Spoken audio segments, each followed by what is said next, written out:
अत्र ते कीर्तयिष्यामि इतिहासं पुरातनम् यस्य श्रवणमात्रेण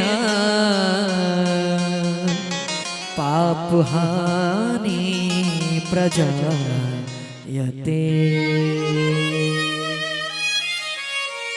अत्र ते कीर्तयिष्यामि इतिहास पुरातनः।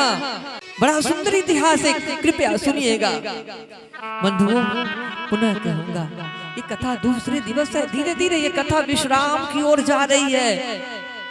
ये अंत भी अनंत में विलीन हो जाएगा एक दिन।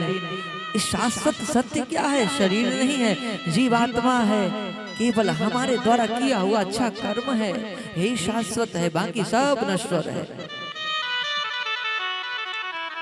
बड़ा सुंदर इतिहास है।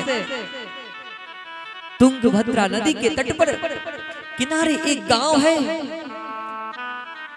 और उस गांव में एक पंडित जी रहते थे। उनका नाम बड़ा सुंदर है, आत्मदेव शर्मा। उनकी विद्वता महाराज का कोई परिचय नहीं है, संपूर्ण जगत में व्याप्त है। विशुद्धतम, एकदम विशुद्धतम रूप से अपने जीविका को व्यापन करते हैं, जिनसे मनसा वाचा कर्मणा किसी भी प्रकार का जल्दी कोई पाप नहीं होता है। जो बड़े संध्या पाशक ब्राह्मण हैं, जो त्रिविध संध्या करते हैं। और इतना ही नहीं, उनका जो तेज है, मुखमंडल का स्वरूप है, वो कहते हैं दूसरे सूर्य के समान उनकी आभा प्रभा लालिमा है।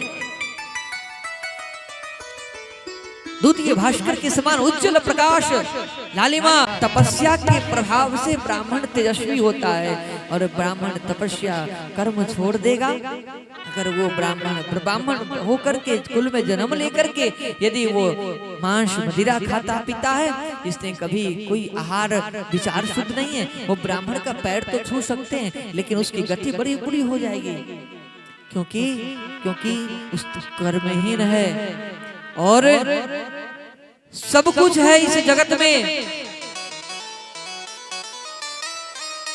कर्महीन सुख पावत नहीं।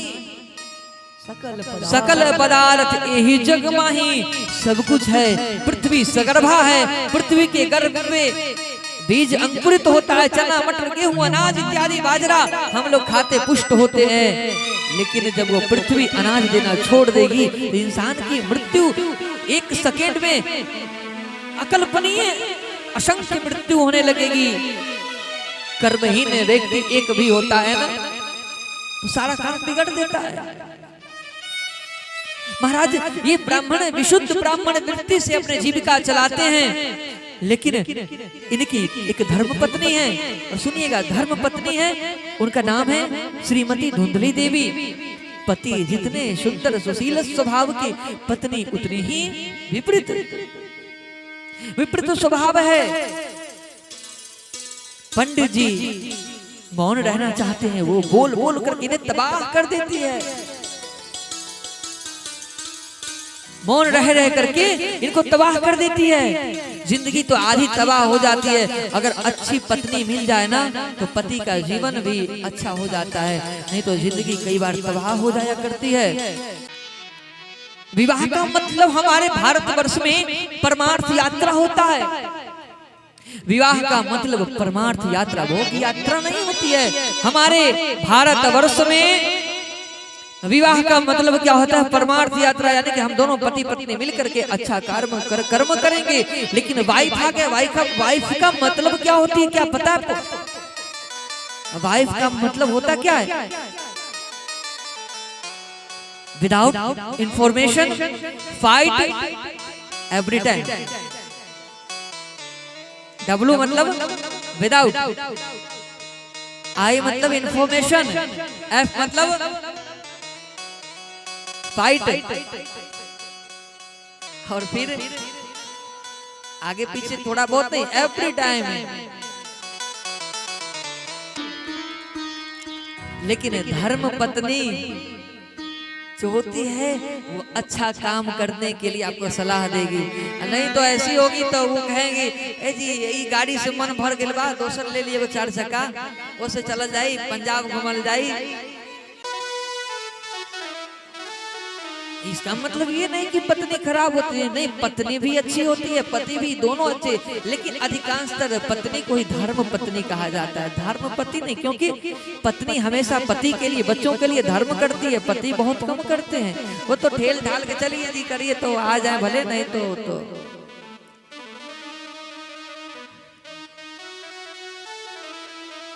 इस समय इस वर्तमान स्थिति इतनी गड़बड़ चल रही है महाराज, जो बच गया वो बच गया।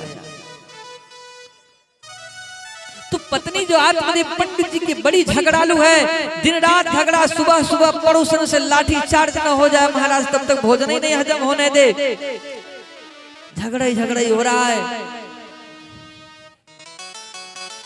बड़ी खतरनाक स्वभाव है, इधर उधर झगड़ा करना और नहीं तो करवा देना, किसी का लफड़ा लगवा देना इधर चुटपुट करके,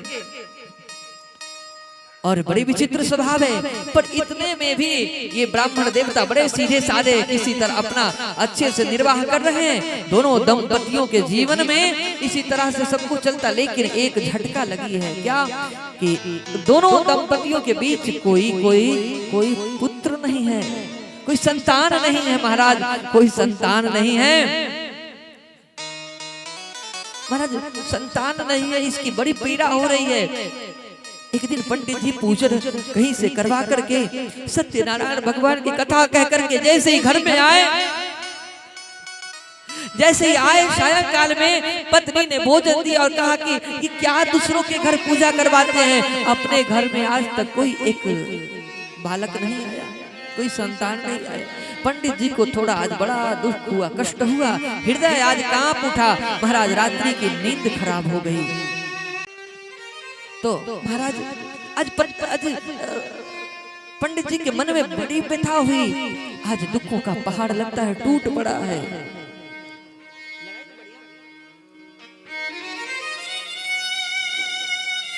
और क्या कहे, पंडित जी को इतनी पीड़ा हुई कि आज रात्रि में नींद नहीं आई, सुबह उठते ही गृहं त्यक्त्वा वनं गता, घर छोड़ करके वो ब्राह्मण वन को चला गया और एक वृक्ष के नीचे बैठा आंसू टपकाने लगा, आंसू बहाने लगा महाराज। तब तक एक संत निकले और ब्राह्मण के आंखों में आंसू देखे तो विचार आया कि जरूर एकांत में ब्राह्मण भगवान के लिए रो रहा होगा, जरूर भगवान के लिए रो रहा होगा।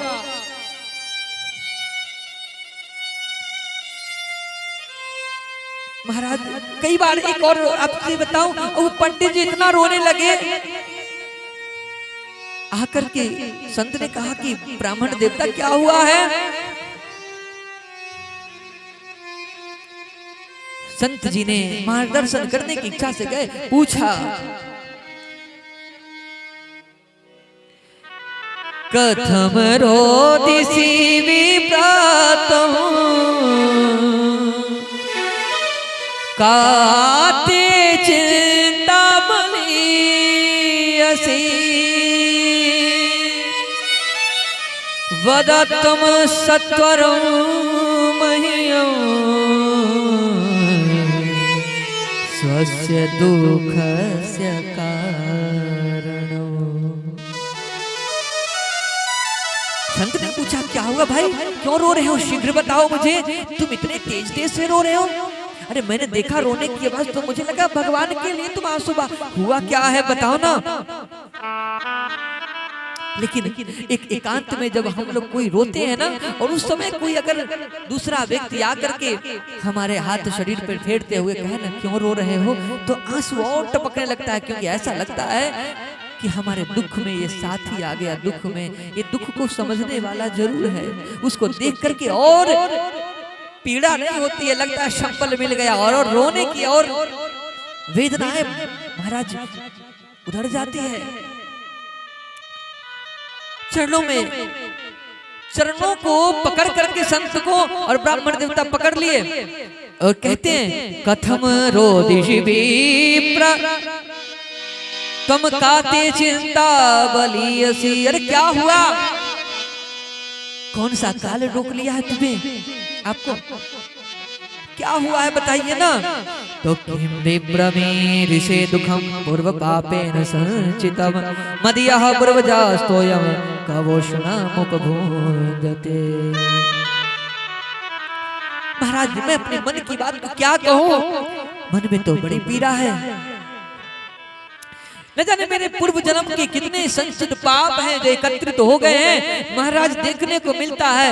आपको बताऊं मेरी एक छोटी सी बच्चिया है, उसको मैं रखता हूँ, वो बच्चिया धीरे धीरे बड़ी हो गई, गाय माता बन गई, लेकिन गाय तो बन गई, रूप ले ली, लेकिन वो बच्चिया बाझिन ही मर गई। तुलसी का बिरवा आंगन में रखता हूँ, एक पक्ष व्यतीत नहीं होता है, वो तुलसी का बिरवा सूख जाता है। महाराज कष्टों की अनंत, कष्टों की सीमा नहीं दिखाई पड़ती है,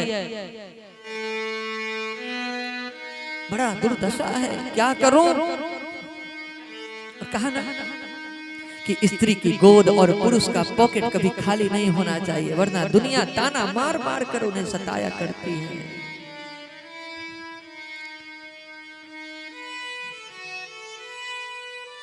महाराज इतना ही नहीं, मैंने पेड़ भी लगाया लेकिन फल नहीं आता, फूल आता सूख जाता है। महाराज क्या करूं बताओ ना। संत जी ने कहा ये तो बेटा के लिए रो रहा है, मैंने सोचा भगवान के लिए, तो बिल्कुल अपोजिट। संत जी ने समझाने का प्रयत्न किया।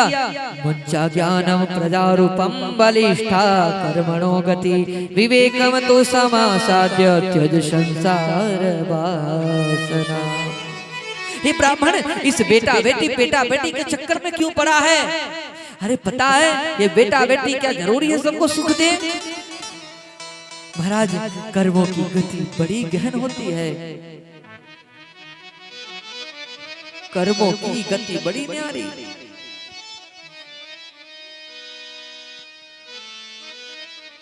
अरे ब्राह्मण देवता, अरे आप बेटा, आपको ये बताओ, ठीक है क्या आपको पता है ना सगर जी के कितने पुत्र थे, कितने दुबे जी, 60,000, 60,000। तो 60,000 पुत्र थे, लेकिन कपिल मुनि का ध्यान भंग किया, अपमान किया, उनके नेत्र ज्वलित क्रोध से जलकर के 60,000 जलकर भस्म हो गए, भस्मीभूत हो गए। महाराज किसी से कल्याण हुआ नहीं ना, उसको छोड़ो। महाराज कौरवों की माता कौन है, गांधारी है ना। गांधारी के तो 1 2 10 नहीं 50 100 पुत्र है। 100 पुत्र में से किसी ने भी अपने माता का मातृत्व पूर्ण किया क्या। 100 के 100 पुत्र मारे गए धर्म युद्ध में, महाभारत में सबके सब मारे गए। जरूरी है क्या कि पुत्र हो तो सुख दे। अरे भाई पीढ़ियां लग गई, पीढ़ियां लग गई सगर के संततियों की मुक्त करने में। अंत में भागीरथी तपस्या करके गंगा अवतरण करके कर पाए, तो पुत्र जरूरी नहीं है, लेकिन पुत्र वही है सही, और पुत्रवती वही है माता। पुत्रवती जुबती जग सोई, पुत्रवती जुबती जग सोई, जुबती जग सोई, रघुपति भगति जासु सुत होई, रघुपति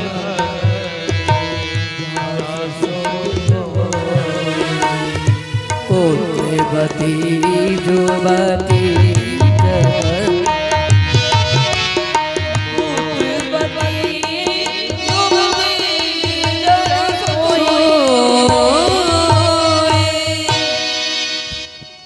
महाराज इसलिए पुत्र न हो ये बहुत बड़ा दुख नहीं है। पुत्र हो तो अच्छा हो। चाणक्य नीति में चाणक्य जी कहते हैं एक चंद्रस्तमो हंति न च तारा सहस्त्र में, एक चंद्रमा ही अंधेरी रात्रि को प्रकाशित करने में सक्षम है। करोड़ों करोड़ों तारा मिल करके तारा अंधेरी रात्रि को प्रकाशित नहीं कर पाती है। एक चंद्रमा तो पुत्र हो तो चंद्रमा के समान उज्जवल हो। तो महाराज लेकिन पंडित जी के मन में वेग है कि पुत्र चाहिए, मुझे तो बेटा चाहिए। जब संत ने समझाया तो पंडित जी ने कहा, अरे महाराज जी ये प्रवचन देना मुझे भी आता है, लेकिन आप क्या जानो बाबा बैरागी, जिनके पास खुद ही नहीं बेटा वो क्या जाने। अरे महाराज जब बच्चे किलकारियां मारते हैं, जब वो बोलते हैं पापा पापा, तो क्या कान में रसगुल्ला सा घुल जाता है, वो आनंद आप क्या जानेंगे। आप तो बाबा बैरागी है, आपको थोड़ी ना पता होगा। अरे गृहस्थ आश्रम की शोभा ही होती है संतान से, बेटा हो या बेटी, लेकिन होनी चाहिए, उसी से होना होता है। आपको क्या पता। अब संत जी को लगा कि हमारे बात का अनादर कर दिया है। अरे सुन ब्राह्मण, तुम्हें अगर इतना ही बेटे की आवश्यकता है, मैं कहना नहीं चाहता था, लेकिन तेरे ललाट की रेखाओं पे सीधा स्वर्ण रेखाओं में लिखा है कि शब्द जन्मावधि तव पुत्रो नहीं बचा। तो आज की बात तो छोड़, 7 जन्म तक कोई तुझे संतान ही नहीं होगी, तुझे 7 जन्म तक संतान नहीं होगी। इतना सुनते ब्राह्मण का दुख कष्ट 7 गुना बढ़ गया और संत के चरण में सिर जोर से पटका। संत घबराए कि अरे भाई ब्राह्मण तू क्यों पटक रहा है। बोले अरे महाराज आपने मेरा दुख बढ़ाया है, तो अब आपको पुत्र देना ही पड़ेगी, चाहे जैसे दो आपको देना पड़ेगा। कहा मैं कैसे दे सकता हूँ, वही सोई जो राम रचि राखा। जब परिवार में घर में आप के समझाने के बावजूद भी कोई आपके बात को न समझे ना, तो झगड़ा मत कीजिए, फिर कहिए हो ही सोई जो राम रचि राखा, हो ही सोई जो राम रचि राखा, को करी तर्क बढ़ावे। अब जो होगा वो होगा, मुझे छोड़ दीजिए। क्योंकि जब नाश मनुज पर छाता है, पहले विवेक मर जाता है। रश्मि रथी को पढ़िए ना, दे दो केवल 5 ग्राम, रखो अपनी धरती तमाम पर, दुर्योधन वो भी दे न सका, आशीष समाज का ले न सका। उल्टे हरि को बांधने चला, जो था असाध उसे साधने चला। जब नाश मनुज पर छाता है, पहले विवेक मर जाता है। जब आपके भीतर या घर में कोई क्लेश आने शुरू होगी, तो उस क्लेश का कारण आप खुद बनेंगे, कोई दूसरा नहीं बनेगा। अब ब्राह्मण ने सिर पटका। संत ने कहा बड़ा यार ये तो ब्राह्मण जिद्दी है, चलो ठीक है तुमने कह रहा है तो अब मैं तुम्हें दे देता हूँ।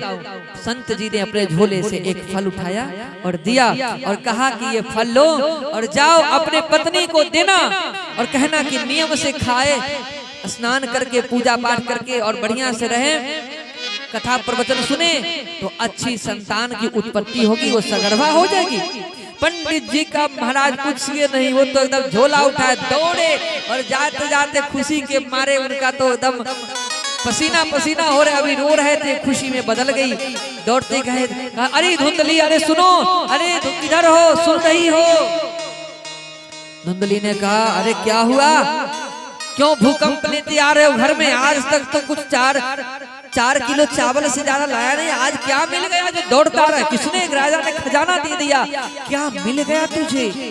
कहा अरे मूर्ख, तुम्हें पता होनी चाहिए कि हमें सब कुछ तो भगवान ने दिया, एक पुत्र नहीं है तो अब नहीं तो अब होगा क्या। अरे बोले वही तो होगा अब। बोले अरे वो कैसे।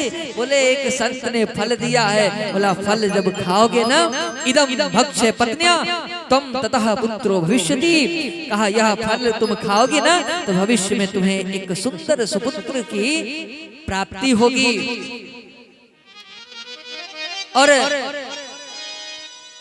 पंडित जी ने दे दिया, लेकिन ब्राह्मणी बड़े चक्कर में पड़ गई और कहा कि ये फल बाबा ने दिया। बोले हाँ। अब सोचा भगवान न जाने क्या क्या मंत्र फूंक कर दिया होगा, कहीं हमारे पति देव ही दूसरे शादी के फिक्र में तो नहीं है, हमें खत्म करना चाहते हो बच्चे के लिए। हो सकता है क्योंकि धुंधली है ना, धुंधली का मतलब धुंधला विचार, जिसका ब्लोर माइंड। अब पंडित जी तो बोले खा लो। हाँ हाँ आप जाओ मैं खा लूंगी, नियम पता। बोले सब कुछ पता है। और ये तो अब घबरा गए कि भाई मैं खाऊंगी नहीं, क्योंकि पति पर जिस पत्नी का भरोसा नहीं है उस पत्नी का कल्याण हो ही नहीं सकता है कभी। महाराज क्या कहें आपसे, ये संसार का नियम है। आपके प्रति पति के प्रति प्रेम होना चाहिए। प्रेम होगी ना, ढूंढे रे अखिया उसे चहोर, जाने कहाँ छुप गयो नंद किशोर। उड़ गया जैसे, अरे जैसे पुरवैया, का करे यशोदा मैया। बड़ा नटखट है रे कृष्ण कन्हैया, का करे यशोदा मैया रे। बड़ा नटखट है रे कृष्ण कन्हैया, का करे यशोदा मैया। मैया रे मैया रे मैया रे मैया रे।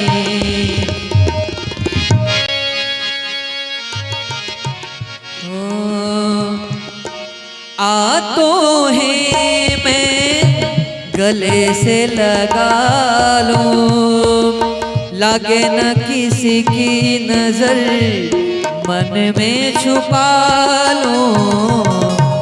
धूप जगत है रे ममता की छैया, का करे यशोदा मैया।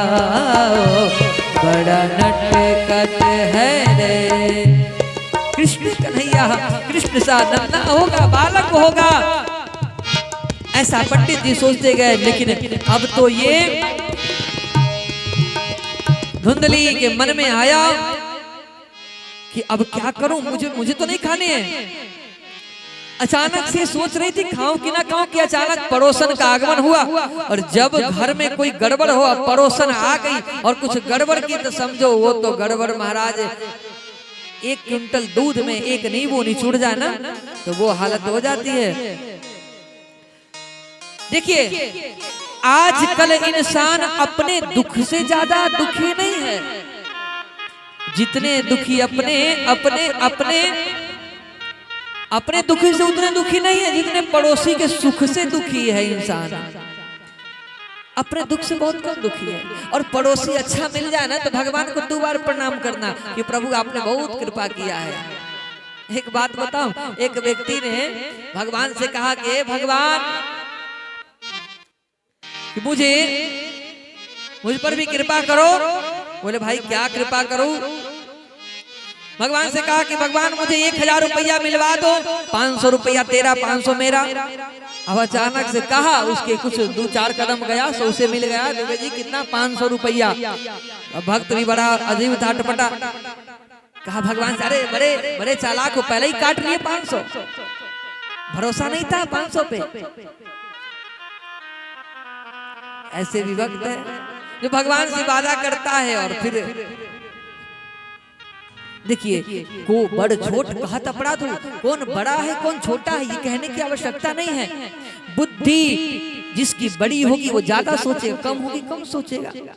आपको एक बात बताऊं, 20 किलो बालू में, ध्यान से सुनिएगा, 20 किलो बालू में 5 किलो चीनी मिला दिया जाए और बड़े बड़े बलशालियों को, पहलवानों को बुलाया जाए कि अलग कर दो, कर पाएंगे? बोलिए हाँ जी कि ना जी, कर पाएंगे? अरे हाथ उठाकर बोलिए कर पाएंगे? नहीं ना। लेकिन वही एक छोटी सी चींटी आ जाए तब,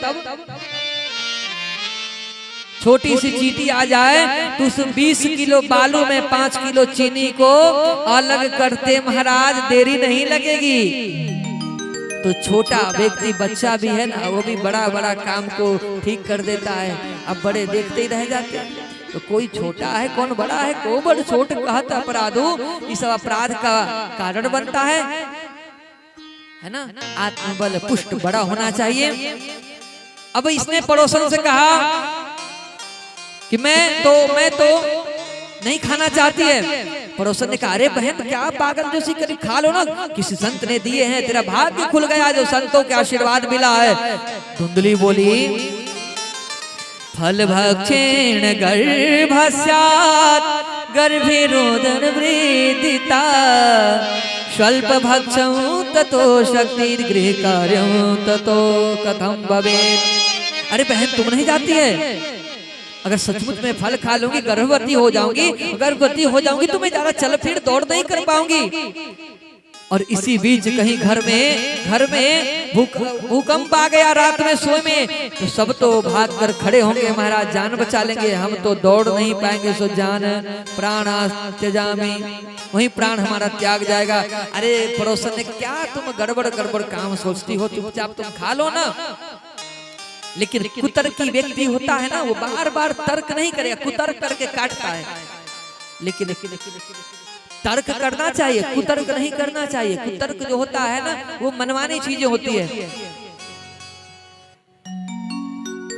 धुंधली ने कहा कि अरे बहन तुम्हें क्या लगता है बच्चा का पालन पोषण कर इतना सस्ता काम है, कितना मतलब छोटा काम है।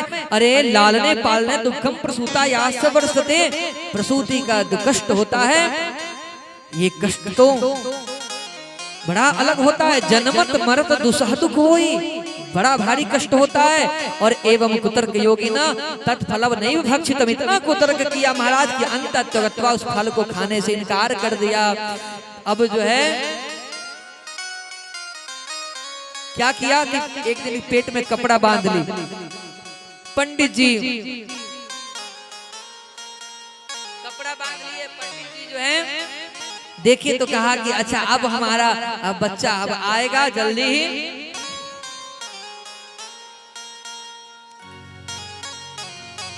अब हमारा बच्चा आएगा। इस पंडित जी को बड़ी उत्साह हो रहा है मन में।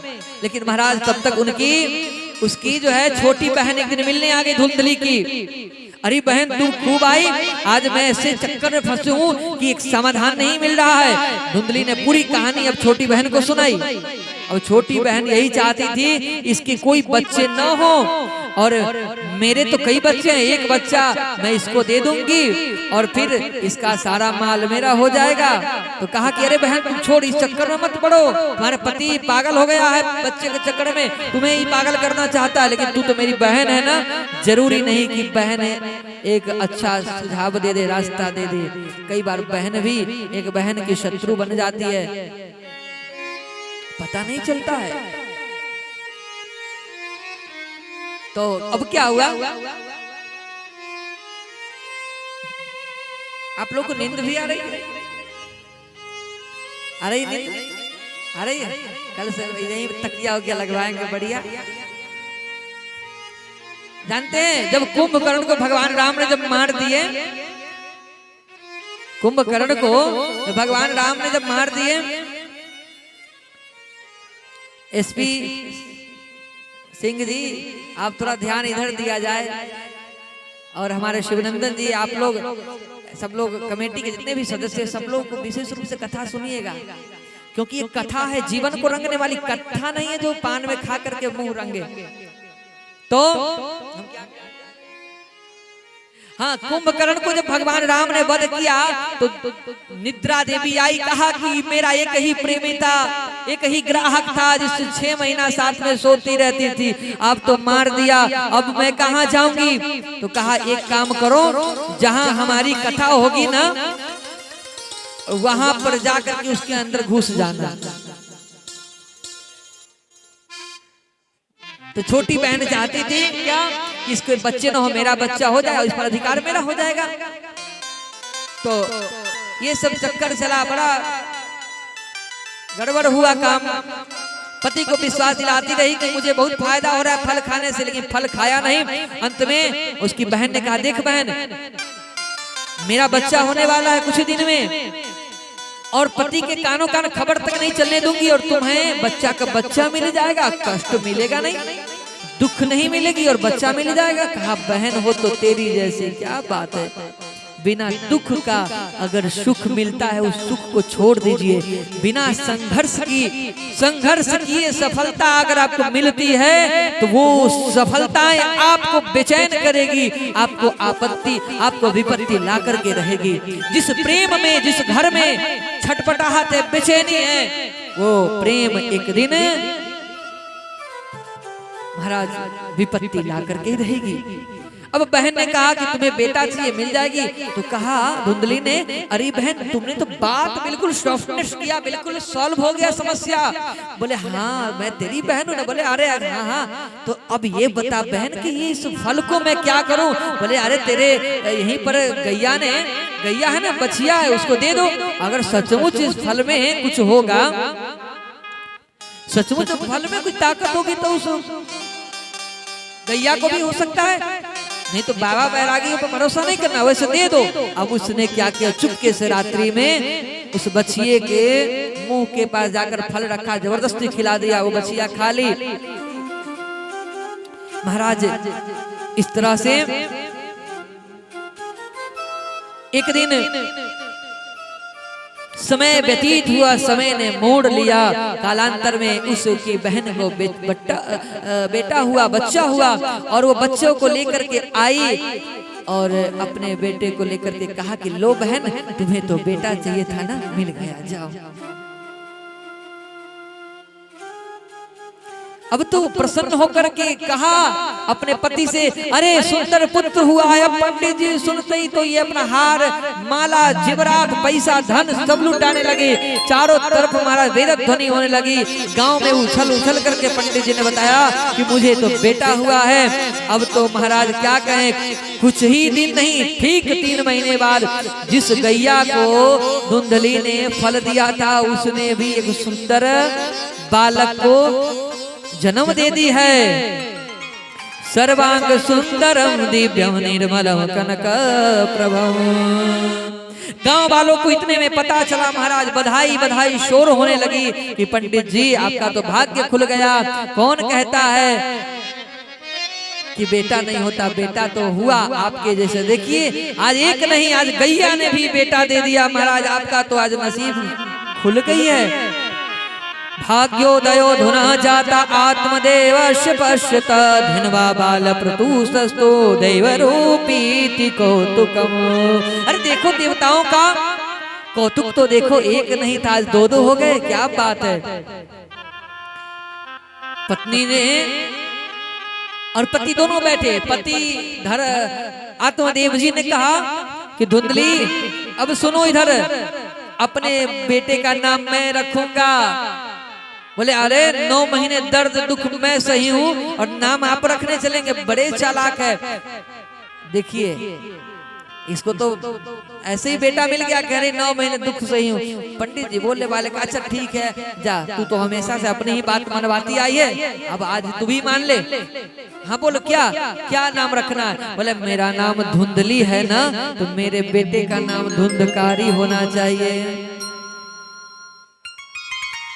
आत्मदेव पंडित जी ने कहा ठीक है रख लिया। अब मैं रखूंगा गाय का बछड़े का नाम। अब गाय के बछड़े का कान गाय जैसा, इसलिए नाम रखा गौकर्ण। गौकर्ण नाम रखा। कियत काले न तौ जातो तरुणो तनया बुभौ गौकर्ण पंडितो ज्ञानी धुंधकारी महाखला। महाराज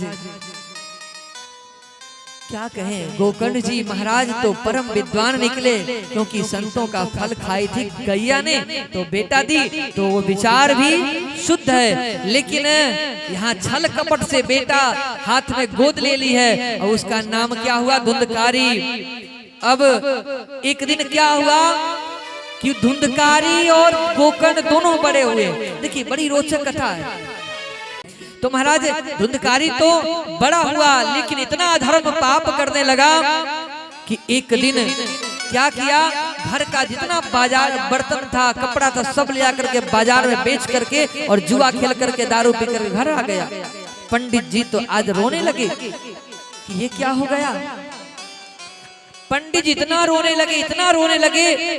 गोकर्ण जी ने देखा पिताजी आज रो रहे हैं। देखिए पंडित जी आज भी रो रहे हैं और पिछले दिन भी रो रहे थे। पंडित जी पहले भी रो रहे थे। क्यों रो रहे थे? क्यों रो रहे थे? क्योंकि बेटा नहीं है, बेटा चाहिए, इसलिए रो रहे थे। लेकिन आज रो रहे हैं कि बेटा क्यों है, आज पुत्र से परेशान हो गया। आज ये अपने घर को त्यागना चाहते हैं, उस दिन भी त्यागे थे क्योंकि पुत्र नहीं है। आज बेटा है, पुत्र है, आज क्यों है? इससे संतृप्त हो गए हैं, दुख मिल रहा है। हे भगवान, क्व तिष्ठामि क्व गच्छामि को मे दुःखं व्यापोये प्राणास्त्यजामि दुःखेन हा कष्टं मम संस्थितम्। हे भगवान, कहाँ जाऊं, क्या करूं? इससे बेहतर तो है कहीं जाकर के प्राण अपना छोड़ दो, मर जाऊं। प्राणास्त्यजामि दुःखेन, पुत्र के इन दुर्गुणों से व्यथित पिता आत्मदेव आज रो रो करके बुरा हाल। महाराज यही विडंबना संसार की है। आज आप भी रो रहे हैं ना, बेटा नहीं है। जरूरी नहीं है कि वो बेटा आपको सुख देगा, क्योंकि बेटा अक्सर नालायक निकल जाता है, लेकिन बेटी फिर भी साथ दिया करती है। इसलिए बेटी को भी कम मत समझिए। कहा था ना कलश यात्रा में लड़कियां कितनी थी, अगर सब सोचे कि लड़की ना लड़का कलश यात्रा लेकर जाएगा, वो थक ही जाएगा, डीजे पर डांस करेगा कि कलश यात्रा उठाएगा।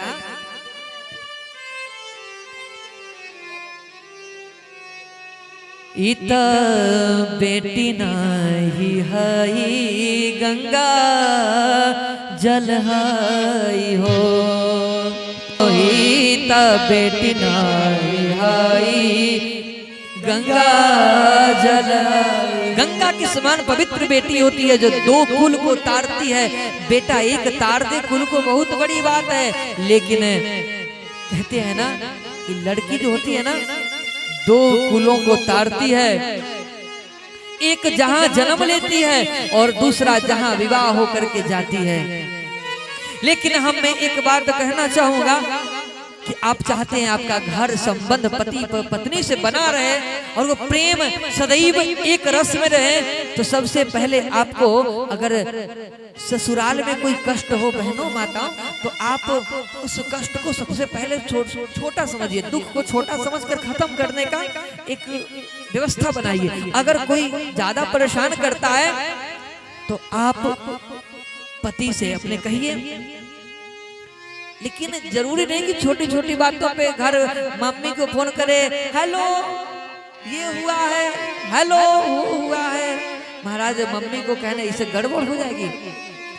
आप पति के घर पे गए हैं ना, अगर वहां आपको नहीं जगह है ना, वहां से के बिना आपको मायके में भी जब तक माँ है तब तक तो ठीक है, माँ के बिना आपको वहां भी, क्योंकि ससुराल से ठुकराई हुई लड़की मायके वालों को एक दिन डसने लगती है, वो भी काट खाने लगता है। इसलिए विवाह के बाद पति ही एक सब कुछ हो जाता है, क्योंकि एक ही धर्म एक व्रत नेमा, काय वचन मन पति प्रद प्रेमा।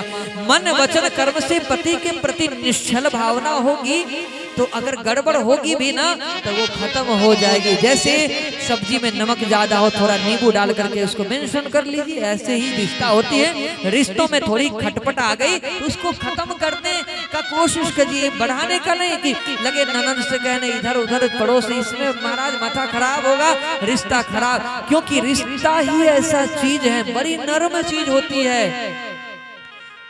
इतनी नरम होती है, इतनी नरम महाराज कि थोड़ी सी कड़वी वाणी ही बोलेंगे ना तो वो खराब हो जाएगा। इसलिए कोशिश कीजिए कि रिश्ता कायम रहे, क्योंकि ये संसार रिश्तों पे ही, बोलिए रिश्तों पे ही टिकी हुई है।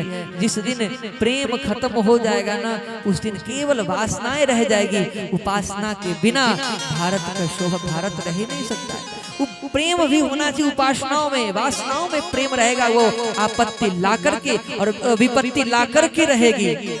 ये प्रेम नगर है, ये गाना है कि प्रेम नगर मत जा रे मुसाफिर, प्रेम नगर मत जा,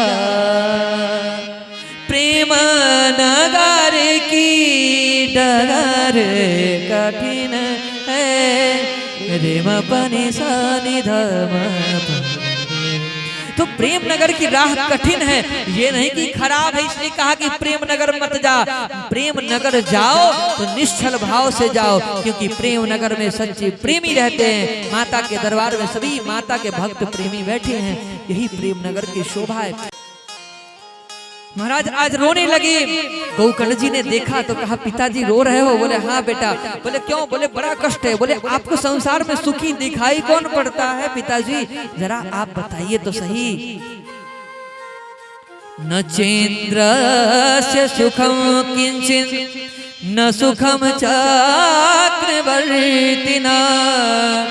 सुखमस्ति विरक्तस्य मुनिरेकांत जीविनः। अरे कि निर्धन कहे धनवान सुखी, निर्धन कहे धनवान, धनवान कहे सुख राजा को भारी, धनवान कहे सुख। अरे राजा कहे चक्रवर्ती सुखी, चक्रवर्ती कहे सुख इंद्र को भारी, सुखी चक्रवर्ती कहे शुक्र। अरे इंद्र कहे श्री राम सुखी, श्री राम कहे सुख संत को भारी, इंद्र कहे श्री राम सुखी, श्री राम कहे सुख संत को। पर संत कहे तुलसीदास विचार करे, हरि भजन बिना सब दुनिया दुखारी। निर्धन कहे धनवान सुखी, धनवान कहे सुख राजा को भारी, धनवान कहे सुख को भारी। महाराज तात मिले, पुनिमात मिले, भ्रात मिले, जुबती सुखदाई, सब मिलेंगे संसार में, लेकिन महाराज बिना अपेक्षाओं से कोई नहीं है। कि ऋषि मुनि देव सब ही कह रीति, सुर नर मुनि सबकी यह रीति, सारथ लागे करें सब प्रीति। इस प्रकार से महाराज बताया है गौकर्ण जी ने कि पिताजी यहाँ पर कोई सुखी नहीं है। और गौकर्ण जी ने कहा कि देहे स्थिमांस रुधिरे भीमतिम त्यजतम, जाया सुतादि सुसदादि ममता विमुंच, पश्यानिशम जगदितम क्षण भंगुनिष्ठः, वैराग्य राग रसिको भव भक्ति निष्ठा। धर्म भजन सततम त्यजलोक धर्मान, सेवा से साधु पुरुषार्थ यही काम तृष्णा। अन्यस्य दोष गुण चिंतन मास मुक्त्वा, सेवा कथा रसमहो नितरां पिबत्वम्। ये गौकर्ण गीता है भागवत में। गौकर्ण जी ने इस श्लोक में समझाया है कि पिताजी ये शरीर क्या है? ये मांस मज्जाओं से बना एक शरीर है, एक दिन सबको जाना है इसे, एक दिन सबको जाना है, ये कोई रहने नहीं आया है जी। क्या करते हैं गुमान इस शरीर पर। आज जो वृद्ध माताएं हैं उनसे पूछी, वो भी कभी युवती थी लेकिन आज वृद्ध है। इस समय गतिमान है, अवस्था तो अंत से अनंत की ओर जा रही है। ये वेग इतनी अधिक तेज है कि रुकने वाली नहीं है। इस वेग में अपने आप को एक रस समाहित कर लेना ही एकाकी जीवन का एक सारांश रस हुआ करती है। क्योंकि भजन करना होगा ना तो जवानी में ठीक रही हो। देखिए 5 वर्ष की उम्र में प्रहलाद, ध्रुव जी और प्रहलाद जी भगवान की भक्ति किए, कष्ट पाए, लेकिन ध्रुव लोक में ध्रुव जी चमक रहे हैं।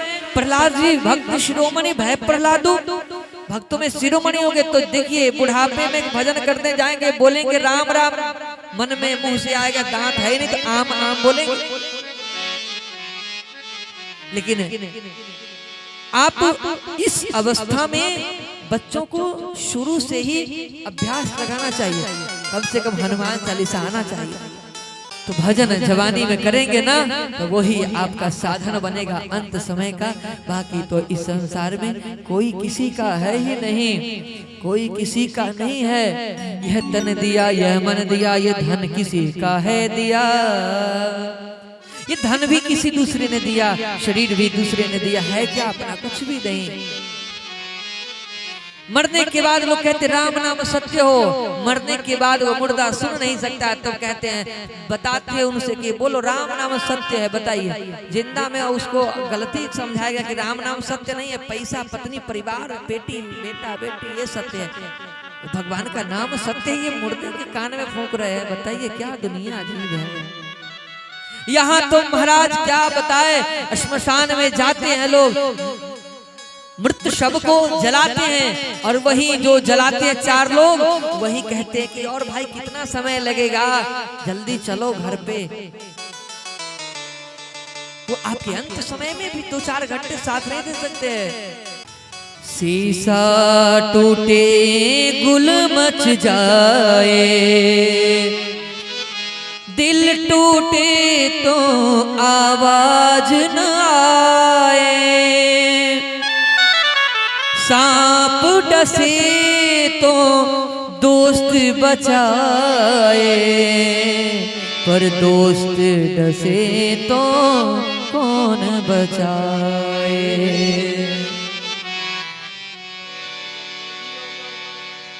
इस संसार की गतिविधियों पर नहीं अधिकार हमारा है, जिसको हम परमात्मा कहते, ये सब खेल उसी का है, ये सब खेल है ना उसी का है। जैसे सबको चला रहे महाराज इस प्रकार से समझाया है कि क्षिति जल पावक गगन समीरा, पंच रचित अति अधम शरीरा।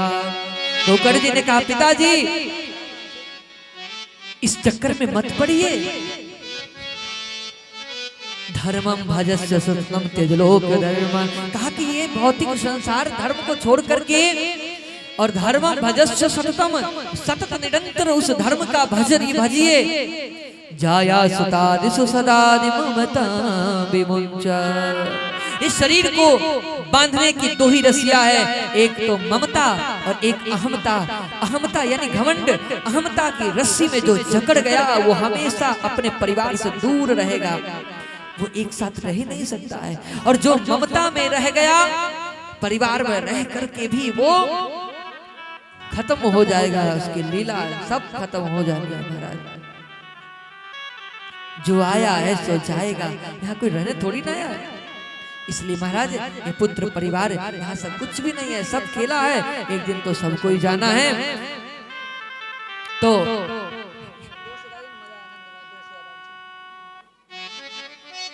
अब गोकर्ण जी ने कहा पिताजी आप एक काम करो, आप भजन करने के लिए चले जाइए कहीं। अब यहाँ से भजन करने के लिए आत्मदेव पंडित जी घर छोड़ करके निकल गए,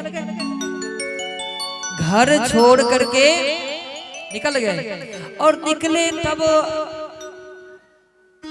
गोकर्ण जी ने सोचा कि पिताजी चले गए, माता जी हैं, तो माता जी को कहा कि गोकर्ण जी ने कि माता जी आप रहो, मैं थोड़ा तीर्थ करके आता हूँ। सो गोकर्ण जी भी निकल गए, पिताजी भी निकल गए, बचे माता जी और धुंधकारी, मम्मी बच्चे मिले।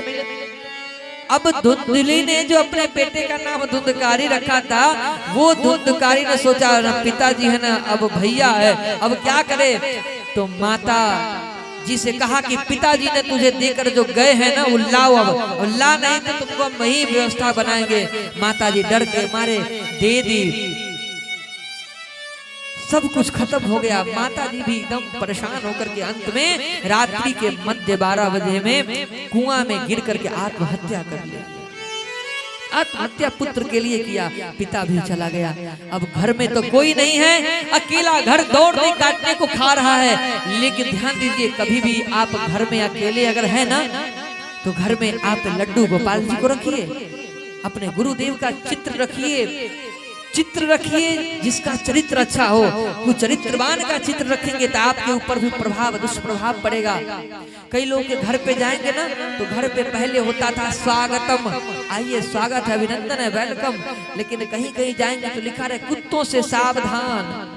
जैसे इंसान नहीं, कुत्ते ही रहते हो उसमें, इसलिए कुत्तों से सावधान।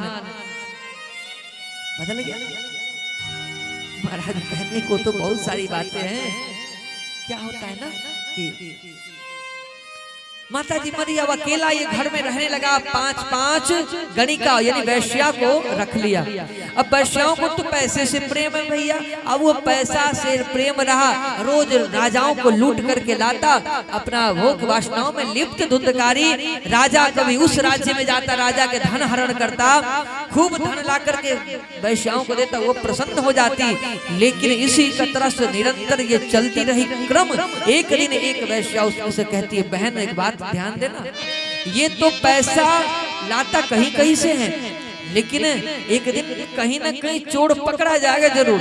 चोर इंटरनेशनल भी हो जाए तो क्या हुआ, लेकिन एक दिन तो पकड़ना ही है उसे, कानून के तकाजे में गिरफ्त में आना ही है, चाहे जैसे, या तो मरेगा या फिर अंदर आएगा।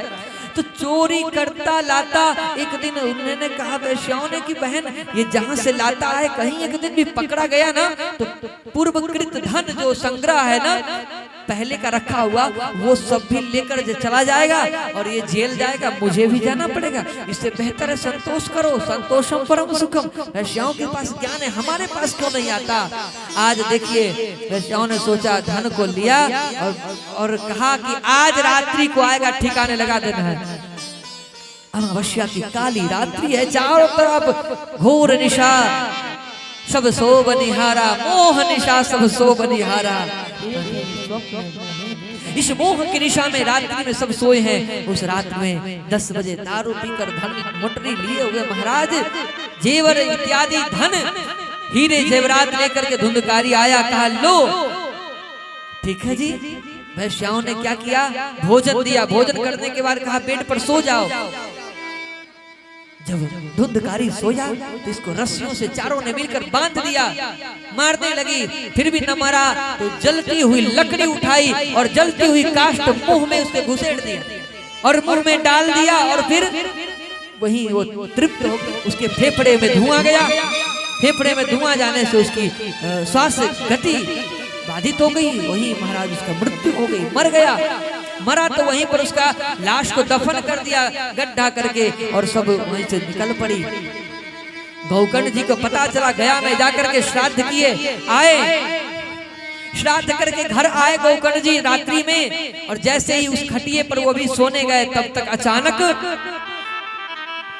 सुधामयं वचो यासा कामिना रसवर्धनम हृदयम चूरधारा ब्रह्म प्रिय को नाम योस्मितम।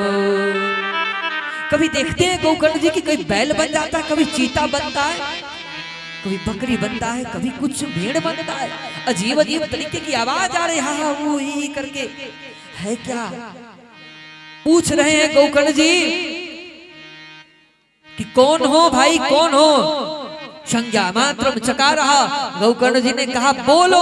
गौकर्ण जी ने जैसे कहा बोलो, वो कुछ बोल नहीं रहा है, अपना सिर्फ वो अजीब तरीके की आवाज निकालता है। महाराज गौकर्ण जी कमंडल से जल लिए, गायत्री मंत्र से अभिषेचित करके, और उसके ऊपर जैसे ही छिड़काव किया कि तब तक वो बोल पड़ा, वो मृत आत्मा अहम भ्राता त्वदीयोऽस्मि धुंधकारीति नामता स्वकीयेनैव दोषेण ब्रह्मत्वं नाशितं मया। भैया मैं तुम्हारा भाई धुंधकारी हूँ, अहम भ्राता त्वदीयोऽस्मि। कहा अरे धुंधकारी तुम? बोले हाँ, मैं अपने ब्राह्मणत्व को खत्म करके नशितम मया, नाश करके स्वकीय नैव दोषेण, जो मेरा स्वकीय जो स्वकर्म होना चाहिए ब्राह्मण का, गायत्री बंदन संध्या। देखिए जो ब्राह्मण गायत्री बंदन नहीं करता है, संध्या वासना नहीं करता है, जो वेद पठन का पाठन नहीं करता है, जो किसी से कुछ लेकर के उसको कुछ अंश दान नहीं करता है, तो वो विस्फोटक होता है महाराज, उसके नाश का कारण बन जाता है। तो महाराज आज पिताजी, आज भैया मैं तो प्रेत आत्मा, मैं तो केवल वायु का आहार करता भटकता हूं। आज तो मैं इस क्या कहूं आत्मा के योनि में हूं महाराज। आज मैंने इतना पाप किया पूर्व में किसकी कोई करना नहीं है, और उस प्राप संचित पापों का कारण है कि आज मुझे कुछ भी नहीं मिल रहा। देखिए मरने के बाद प्रेत आत्मा बड़ा भटकता है, वो खा नहीं सकता है, केवल वायु मिलता है, बोल नहीं सकता है, चल नहीं, बड़ी कष्ट होती है।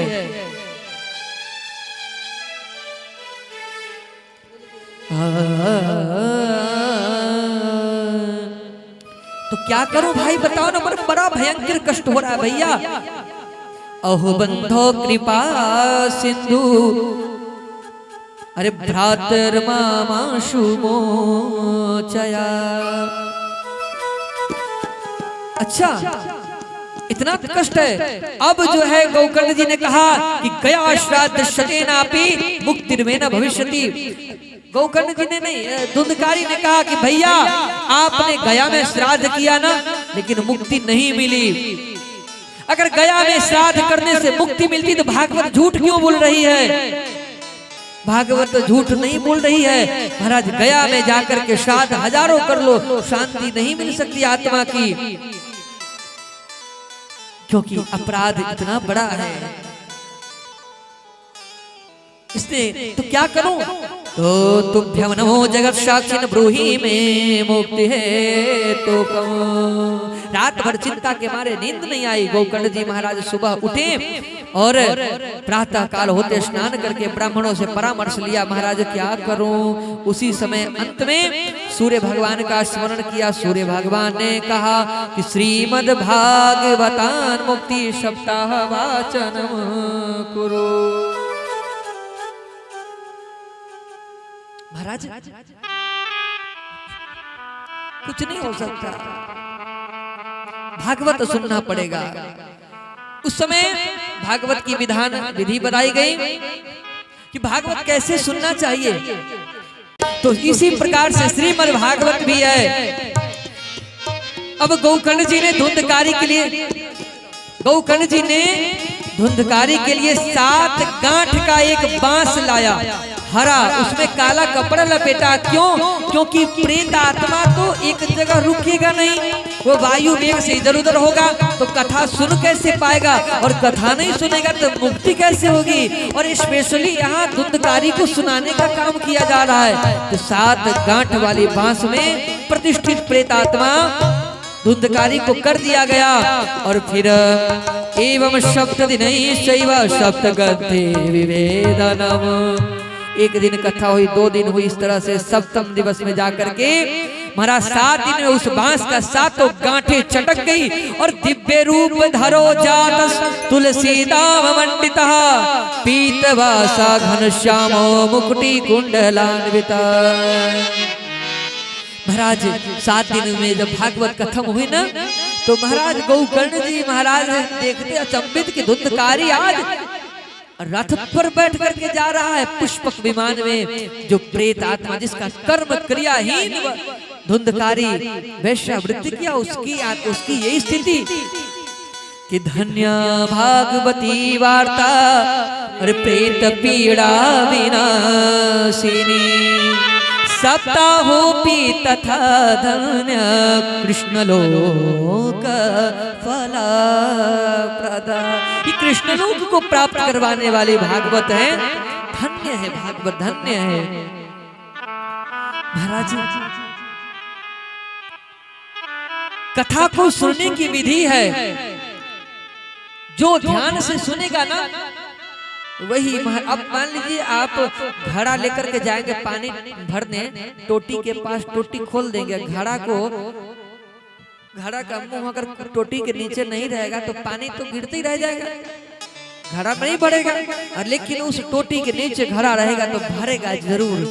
इसी प्रकार हमारा जब मन अगर जब कथा के प्रति, भजन के प्रति निष्ठावान रहेगा तो सन्मुख होई जीव मोहि जबहि। तो 1 2 4 10 नहीं, सन्मुख होई जीव मोहि जबहि। तो जन्म कोटि अघ यानी पाप नासहि कभी अभी नहीं, तबहि तत्क्षण जस्ट इसके अप्रूवल मिल जाएगी, आपका पाप संचित खत्म हो जाएगा। लेकिन बस एक शर्त है कि आपको कथा को ध्यान से सुननी पड़ेगी। जिंदगी में अगर जिंदगी को शर्त पूरी ना हो तो जिंदगी को जिंदगी से रूठ जाना चाहिए, है ना।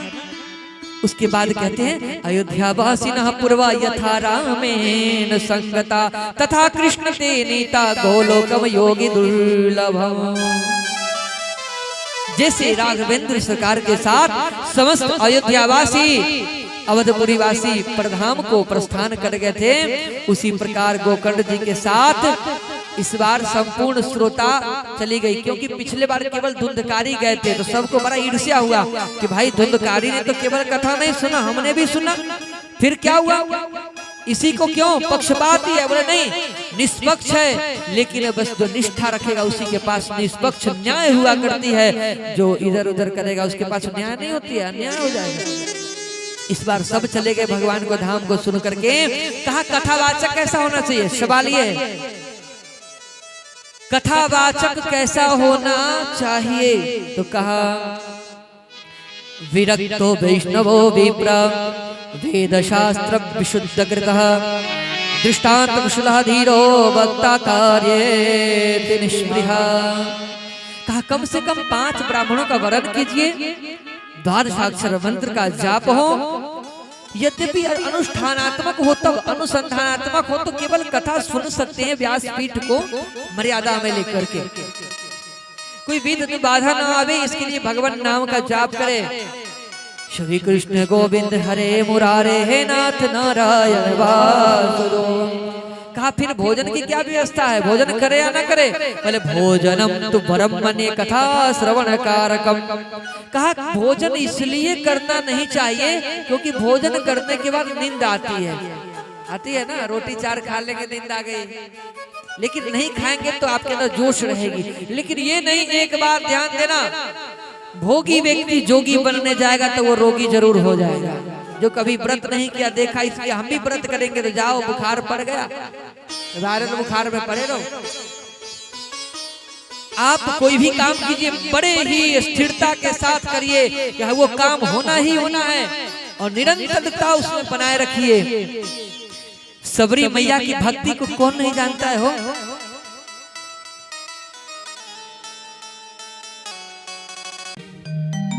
सबरी की भक्ति रही राम जी के प्रति, तो एक समय ऐसा आया कि जो सबरी के विरोधी थे वो भी देख करके चकाचौंध रह गए कि सबरी तो भला शूद्रा है, जाति तो निम्न है, लेकिन कर्म श्रेष्ठ होना तो जाति वाति कुछ नहीं होता। जाति में तो बांटना राजनेताओं का काम होता है साहब। हमारा भारत तो कर्म भूमि है, जिसने कर्म किया उसका नाम स्वर्णिम अक्षरों में यहाँ के इतिहासों में लिखा जाएगा, लिखा गया था, है ना। कर्म महान होनी चाहिए। इस प्रकार से कथा का बताया था कि व्रत करने का नियम भागवत कह रही है कि जैसे वृद्ध, बालक और रोगी, किसको, वृद्ध यानी बूढ़ा, बालक यानी बच्चा, रोगी मतलब पेशेंट, इन तीनों को व्रत करने की आवश्यकता नहीं पड़ती है, क्योंकि तीनों को बच्चा का व्रत नहीं होगा ना। बूढ़े व्यक्ति से व्रत करवाएंगे शरीर खराब हो जाएगी, रोगी को दवाइयां खानी है तो अन्न खाना पड़ेगी ना, कुछ खाएंगे तभी तो दवाई, इसलिए इनके लिए नहीं। चौथे में जाइए तो जरूरी नहीं है कि शरीर बर्दाश्त करते ही रहिए फिर भी जबरदस्ती खाए, भूखे रह करके परेशान हो रहे हैं। समय देखिए, शरीर क्या है ना, प्रकृति का एक नेचुरल इसका डिपार्टमेंट है, इसका अपनी स्थिति परिस्थिति है। अब माता जी लोग क्या करती हैं, 2 बजे तक घर का काम करती हैं, 3 बजे स्नान करके 4 बजे खाएंगे, कहेंगे पेट में दर्द हो रहा है, गैस तो बनना ही भैया। अब 3 बजे तक क्योंकि देखिए शरीर है ना, इसको पूजा पाठ से कुछ नहीं, लेकिन शरीर को अपना भोजन देंगे। मशीन को अगरबत्ती दिखाएंगे, धूप दिखाएंगे तो चलेगा, उसको तो पेट्रोल चाहिए कि नहीं चाहिए। गाड़ी में पेट्रोल की आवश्यकता होगी तब चलेगी। उसके बाद हाँ ठीक है, विश्वकर्मा जी के प्रति श्रद्धा हो, लेकिन पेट्रोल उसका मुख्य प्रयोजन है गति का। इसी प्रकार शरीर को कष्ट न देना चाहिए, क्योंकि आत्मा तो सबसे बड़ा परमात्मा है। ये नहीं खुश हुआ ना तो वो थोड़े होंगे, नहीं होने वाले। इसको खुश करिए ना, मन खुश हो जाएगा ना तो तन खुश हो जाएगा, और तन निर्बल होगा तो सब कुछ अच्छा हो जाएगा। इस प्रकार से जब कथा और हाँ कथा सुने तो दक्षिणा दे करके, लेकिन ये नहीं कि आपको इतना ही चाहिए, दक्षिणा यथाशक्ति कथा श्रोता को कुछ न कुछ देना चाहिए, क्योंकि कथा हमने सुना है अपने कल्याण के लिए, तो हम कृतज्ञता ज्ञापित करें। क्या ज्ञापित करें? कृतज्ञता।